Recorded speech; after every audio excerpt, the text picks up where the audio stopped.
परमात्मा की प्राप्ति के रास्ते हैं। एक तो जो हमको नहीं करना चाहिए वो न करते हुए परमात्मा को प्राप्त होवे, और एक जो करना चाहिए उसको करते हुए परमात्मा की प्राप्ति करे। दो रास्तों में सुगम कौन सा है, सीधा रास्ता कौन सा है कि जो नहीं करना चाहिए वो करते, वो नहीं करना चाहिए वो नहीं करेंगे तो करना चाहिए ये अपने आप हो जाएगा, और करना चाहिए वो काम करेंगे लेकिन भीतर में न करने के त्याग का विचार ही नहीं होगा तो क्या करेंगे। झूठ नहीं बोलना है तो उसको सच बोलने में तकलीफ नहीं होगी, क्योंकि मुझे झूठ नहीं बोलना है।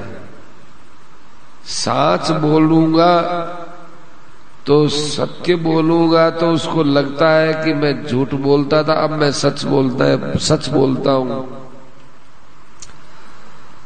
तो सच बोलने का उसमें एक अहंकार पैदा होगा। क्यों अहंकार पैदा होगा कि उसमें कहीं न कहीं असत्यता है, तब घमंड हुआ है। पूर्ण सत्य बोलने पर नहीं होगा। ऐसे ही मैं किसी की निंदा नहीं करूंगा, तो किसी की निंदा नहीं करूंगा ये सुगम है,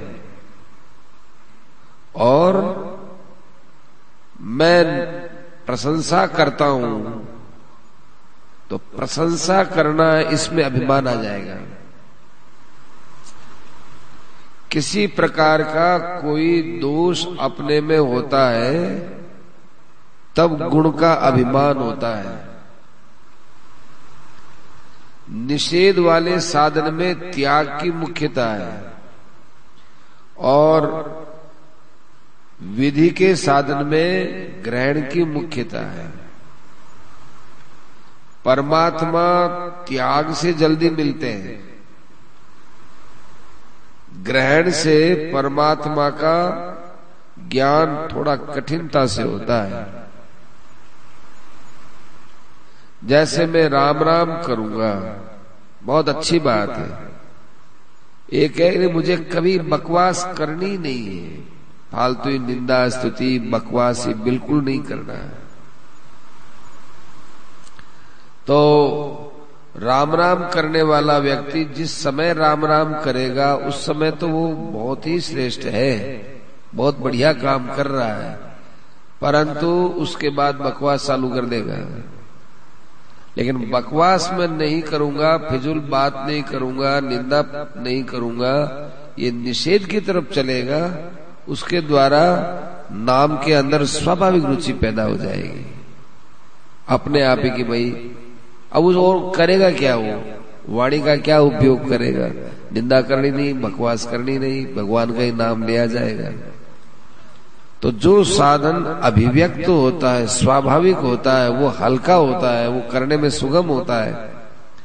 और जिस साधन को हम करते हैं और मन नहीं लगता है, भार लगता है, उसका मतलब है कि अभी अंदर हमारे विकार भरे पड़े हैं, उनको थोप रहे हैं उस साधन को, वो अभिव्यक्त नहीं हुआ। महाराज जी कहते थे कि आप जैसा मैं नहीं हो सकता, मेरे जैसे आप सब हो सकते हो।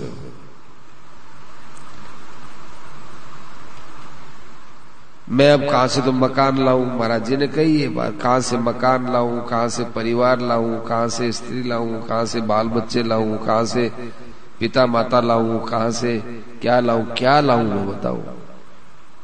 और मेरे जैसे आप हो सकते हो कि कोई मेरे कोई संबंध नहीं है। तो त्याग में सब स्वतंत्र है, ग्रहण में स्वतंत्र नहीं है, वहम होता है। तो त्याग वाली साधना है ये सुगम है, ग्रहण वाली साधना ये कठिन पड़ती है। सुगम भी है और जल्दी भी होती है और समझ में आने वाली बात है। जैसे एक आदमी मांस खाता है और फिर वो उसको छोड़ता है, और आप हम सभी का कोई लक्ष्य ही नहीं है, मांस का नाम ही नहीं सोचे, तो अपने द्वारा मांस त्याग का घमंड नहीं होता। हम मांस नहीं खाते इसका घमंड नहीं है, क्यों? खाते ही नहीं, हम है ही नहीं, मन में ही नहीं, इस बात का क्या घमंड? खाने लायक चीज जो खाता खाता त्याग की सोचता है ना, बड़ा कठिन काम है उसके लिए। मांस खाना ही नहीं है, खाया ही नहीं, खाना ही नहीं है, शराब पिया नहीं है, पीनी नहीं है, सुगम काम है। ऐसे ही परमात्मा की प्राप्ति के लिए हमको संसार में कहीं आसक्ति, कहीं मोह, कहीं लोभ, कहीं कामना कुछ रखनी ही नहीं है। और एक कहता है नहीं साहब हमारे ऐसी कामना करो और ऐसी करो, उसमें थोड़ी जोर पड़ता है। तो निषेध परक साधना ये हमारे लिए ज्यादा लाभप्रद है, सुगम है, और अभिमान नहीं होता। झूठ नहीं बोलता इसका अभिमान नहीं हो सकता, सांच बोलता हूं इसका अभिमान हो जाता है। ऐसे परमात्मा की प्राप्ति की तरफ चलता हूं, अपने अंदर थोड़ा सा एक सूक्ष्म अहंकार आ सकता, कोई खराब नहीं है, वो थोड़ा आ सकता है, लेकिन भाई मुझे संसार में मोह नहीं रखना है, इसमें अहंकार नहीं आ सकता। अच्छा, संसार में मोह नहीं होगा, कामना नहीं रहेगी, तो परमात्मा की प्राप्ति ही उसको होगी, और क्या होगा? क्योंकि वो तो प्राप्ति है, परमात्मा की प्राप्ति उसके लिए बड़ी सुगम है। अरे कि परमात्मा की प्राप्ति करनी है, करनी है, करनी है, इसका मतलब वो समझ रहा है कि परमात्मा की प्राप्ति नहीं हुई। इसलिए इस दिन सब दृष्टि से निषेध परक साधन श्रेष्ठ होता है। भगवान से पैदा होने वाला भगवान ही होना चाहिए। ये मकान ये सब ये कहां से बीच में आ गए, ये प्रश्न था। भगवान से पैदा होने वाला संसार भगवान ही होना चाहिए। इसका उत्तर यह है कि भगवान से पैदा होने वाला संसार भगवान ही है। भगवान का है तो ये है कि आप समझते हो ये मकान है कि चूना है, सीमेंट है, लो लकड़ है, वो है तो भगवान ही। जैसे नीम की गुठली आपने लगाई, आपने नीम की गुठली लगाई, लेकिन पत्ता क्यों हो गया? गुठली से गुठली होना चाहिए। आम की गुठली लगाई तो आम की गुठली से आम की गुठली होनी चाहिए। ये बीच में पत्ता, ये तने, लकड़ियां, ये क्यों हो गई?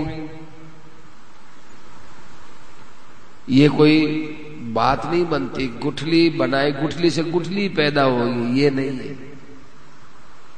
गुठली में जो तत्व है वो क्या क्या है, वो उस आम के वृक्ष से पता चलता है कि इतनी सी गुठली है आम की, उसमें कितना वृक्ष समाया हुआ है और कितने वृक्ष समाये हुए हैं, वृक्ष का कितना रूप है। निमोड़ी इतनी है, निमोड़ी इतनी सी, उसमें भी जो बीज होता है वो कठोर भाग काट करके उसमें इतनी सी गुड़ी होती है, बीज इतनी सी।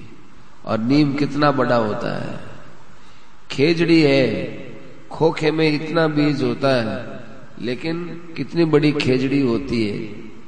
हर वृक्ष का बीज बहुत छोटा होता है, और वो वृक्ष केवल बीज ही पैदा नहीं करता, वो पत्ते, डाली, तना, फल, उसके बाद बीज। तो बीज से पैदा हुआ और अंत में बीज के रूप में वृक्ष होता है। ऐसे ही अनंत शक्ति संपन्न भगवान से अनेक वस्तुएं पैदा होती है और अंत में वो भगवान के रूप में हो रहती है। जितनी चीजें सब भगवान से पैदा हुई है, जमीन है, पहाड़ है, समुद्र है, आकाश है, ये सब भगवान से ही पैदा हुआ है। और शिष्यते शेष संज्ञा, सबका प्रलय हो जाने के बाद भगवान ही रहेगा। परंतु हम लोगों को हरा हरा वृक्ष दिखता है, अब वो वृक्ष बहुत बड़ा होता है, फिर फल आता है, तब उसकी गुठली आती, कौन देखे इतना। साहब हमने तो गुठली लगाई थी, गुठली क्यों नहीं हुई, वृक्ष कैसे हो गया। गुठली में शक्ति है, बहुत बड़े वृक्ष को बनाने की गुठली में शक्ति है। ऐसे ही अनंत शक्ति से संपन्न भगवान सृष्टि के रूप में स्वयं ही है। हमने भगवान को सीमित रूप में बांध लिया कि वे चतुर्भुज रूप वाले हैं, बस यही भगवान है। ऐसे भगवान से चतुर्भुज वाले ही पैदा होने चाहिए, तो फिर भगवान की क्या महिमा रहेगी। क्या महिमा हुई भगवान की। पशु से पशु ही पैदा होता है, गाय भैंस ये सब जो है अपनी जाति में पैदा करते हैं अपने प्राणियों को। गाय से बछड़ा पैदा होगा या बछड़ी पैदा होगी, मनुष्य से मनुष्य पैदा होगा या कन्या का जन्म होगा। ऐसे ही कुत्ते से कुत्ता पैदा होगा या कुत्ती पैदा होगी। लेकिन किसी भी प्राणी में ये शक्ति थोड़ा ही कि सबको पैदा कर दे, ये भगवान में शक्ति है। सब मम प्रिय सब मम उपजाए, इसलिए कि भगवान से भगवान ही पैदा होने चाहिए, ये प्रश्न ही नहीं है। भगवान से भगवान ही पैदा होते हैं। हमको भगवान के समझने का तरीका नहीं आया, हमने भगवान को संक्षिप्त मान लिया, छोटा सा मान लिया। सब भगवान है, जैसे वृक्ष में सब वृक्ष है, ऐसे भगवान में सब शक्ति है। कहते हैं भगवान नित्य रहते हैं, तो संसार अनित्य क्यों हुआ कि नित्य अनित्य सारी शक्तियां ही उसी की है। एक परिवर्तन रूपा शक्ति है, एक अपरिवर्तन रूपा शक्ति, दोनों शक्तियों से आते हैं भगवान, सर्व शक्तियों से। फिर भी शक्ति बाकी रह जाती है भगवान की, अनंत शक्ति है भगवान की। इसलिए सृष्टि भगवान का स्वरूप है, ये मानना पड़ेगा। क्योंकि अनुत्पन्न चीज से ही कोई चीज पैदा होती है और किसी में जाकर समाती है। वृक्ष है वो गुठली से पैदा हुआ, तो अंतिम चीज उसकी गुठली है। अंतिम चीज गुठली के बाद फिर नया कुछ नहीं बनता उस वृक्ष में। नया क्या बनेगा। वृक्ष है, तना हो गया, हरे हरे मृग लग गए, फूल लग गए, नीम की मंजरी आ गई, फिर निमोली ला गई, फिर गुठली हो, बस गुठली के बाद में समाप्त। तो गुठली से पैदा हुआ और गुठली के बाद समाप्त। ऐसे ही भगवान से पैदा हुआ, भगवान के अंदर समा जाता है। इसलिए सृष्टि भगवान का स्वरूप है। इस बात को समझने में हमारे लिए कोई कठिनाई की बात नहीं है।